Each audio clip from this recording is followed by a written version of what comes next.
In the last section, we were able to make a query for our user and populate the list of blog posts. When we then inspected the user, we saw that all the blog posts had been successfully loaded up. But we very quickly ran into a little bit of an issue. How are we going to use this type of approach right here to load up the comments on each associated blog post as well? And for that matter, each comment has a respective user as well. So how are we also going to load up the user at the same time? And so it's clear that this just single level populate right here might fall a little bit short in some situations, especially when we want to find like a lot of associations all in one go. So I want to repeat the cautionary tale that I told you at the end of the last section, where I specifically mentioned that you want to be careful the number of associations that you load up, because if you start loading up too many associations, it's really going to bog down the duration of all your queries.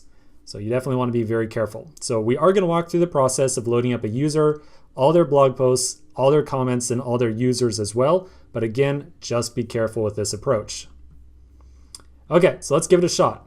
I want to load up a user, the blog posts, and the associated comment. So I'm going to write in another test, and I'm going to say this time, saves a full relation tree. And I say tree here just a little bit lightly. It's, given that we can have a user related directly with a comment as well, and I think, matter of fact, we do right here. It wouldn't be quite accurate to say this is a tree. This is more of a graph. So let's just go with graph. What the heck? No big deal either way.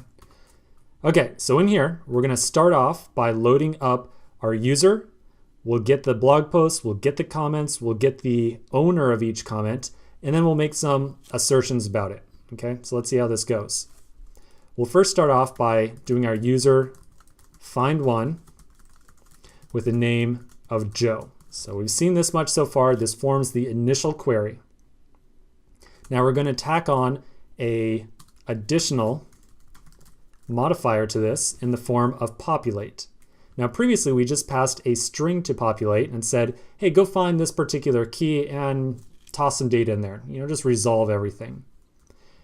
Populate, however, can also take an object with a bunch of configuration options.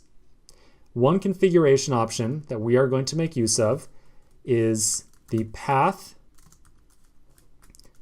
and populate options.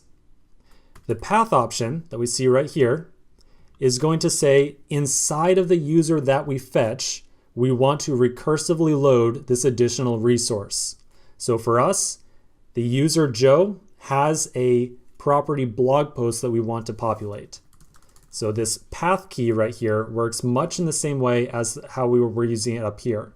Path means look into the user object, find the blog post property, attempt to load any associations that are in there.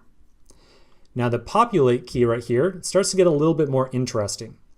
Populate means inside of the path that we just got right here, we want you to further go inside of there and attempt to load up this additional association. So inside this additional populate object, we're going to give it a path of comments. Okay, so I feel like things probably just got a little bit confusing. So just rewind for 1 second, make sure everything's really clear. User.findOne is going to find a user. This first path key right here says in that user, find the blog post property and load up all the associated blog posts. Then the populate option right here comes into play. Populate means inside of all those blog posts that you just fetched, find the comments property and attempt to load up all the associated comments. Okay, so first get the user, then load up the blog posts, then load up all the comments that belong to the blog posts.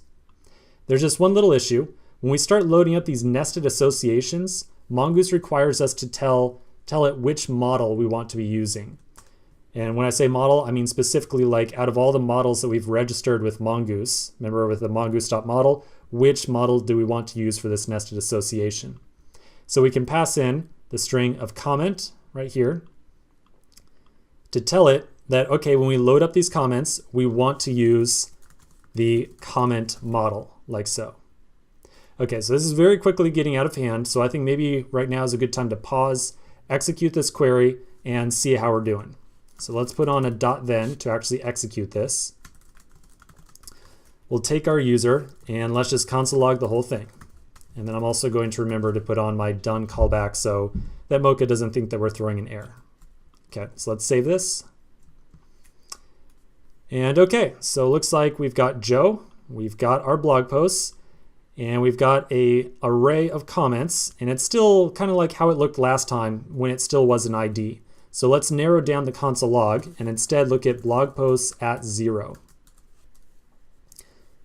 So now when this thing runs, okay, we're looking at the blog post now, and it appears that, yep, our comment has been successfully loaded up. Definitely what we want to have happen. So here's the content, and we still only have an ID for a user, so clearly we are not successfully loading up the user just yet.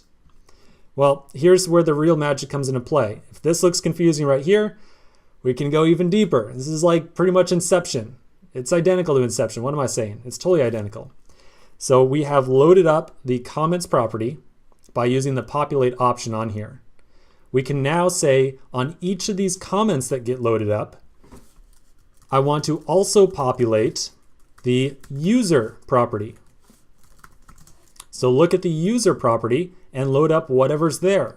And then we are again going to tell it, we have to be very specific and say when you populate that property, make sure you use the user model.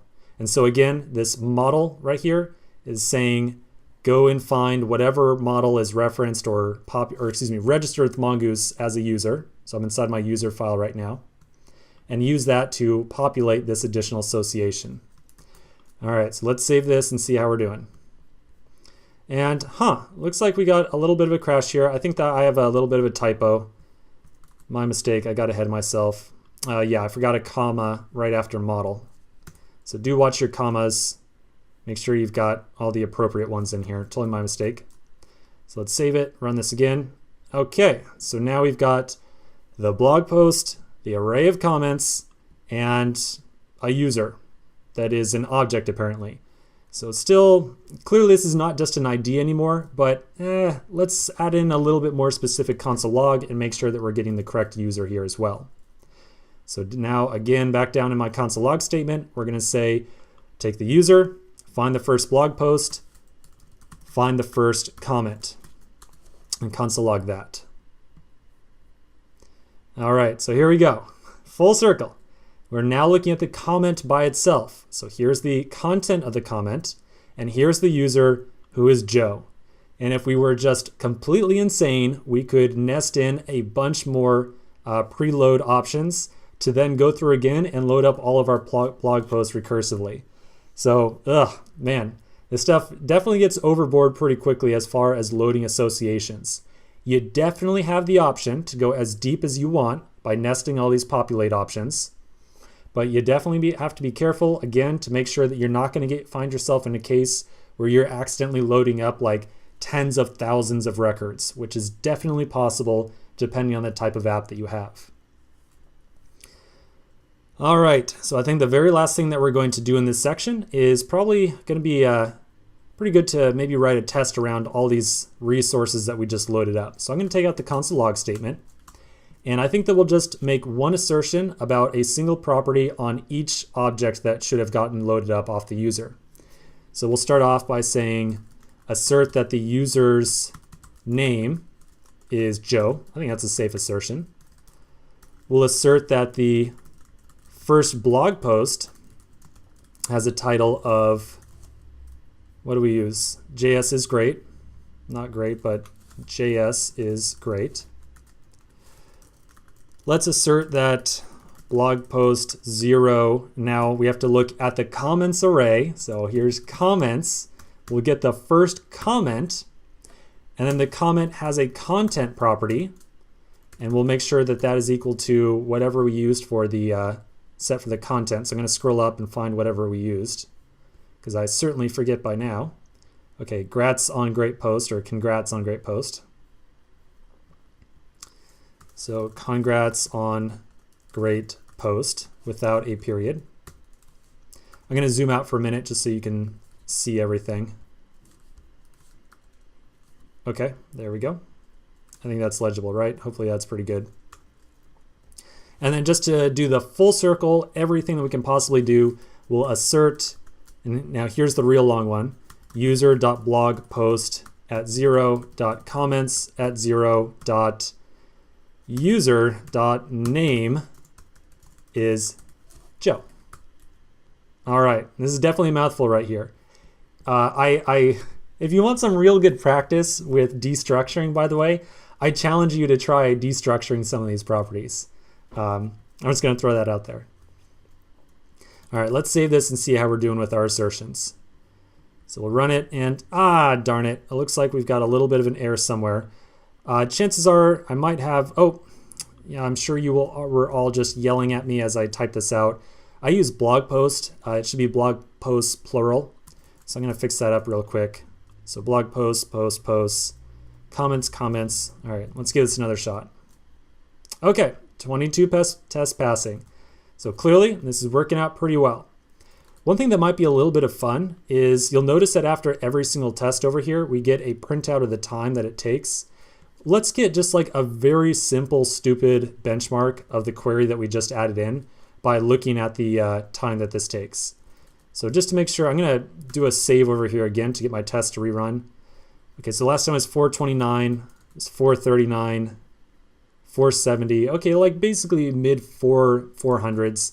I'm going to now take this entire query out.